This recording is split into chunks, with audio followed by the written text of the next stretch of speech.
എടാ, നിന്നെ രക്ഷിച്ചിട്ട് എനിക്കൊരു പുണ്യവും കിട്ടാനില്ല. ദയ തോന്നിയിട്ടുമല്ല. നിന്നെയൊക്കെ ചെയ്ത കാര്യം ആലോചിക്കുമ്പോ ഇഞ്ചിഞ്ചായിട്ട് കൊല്ലേണ്ടതാ ശരിക്കും.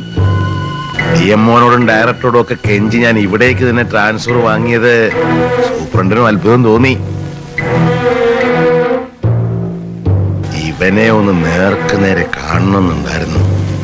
തെക്കോട്ട് പോയോ എന്ന് ചോദ്യം ഉവ്വ് എന്ന് പറയാം, ഇല്ല എന്നും പറയാം. തെക്കോട്ട് പോയി പിന്നെ കിഴക്കോട്ട് തിരിഞ്ഞു എന്ന് പറയാൻ പാടില്ല. മരിച്ചു എന്ന് ഉറപ്പ് വരും വരെ കത്തിയുമായി കാവൽ നിന്നു. അച്ഛന് മനസ്സിലായില്ല. കഴുത്തറുത്തോ ഞരമ്പ് മുറിച്ചോ ഞാൻ സ്വയം ചത്താലോ? സർക്കാരിന്റെ ചാൻസ് അല്ലേ നഷ്ടപ്പെടുന്നത്? മോളും പേടിക്കണം, വലുതാവുമ്പം രക്ഷപ്പെടാനാവില്ല. അച്ഛൻ പറഞ്ഞ പോലെ പ്രാർത്ഥിക്കുന്നുണ്ട്.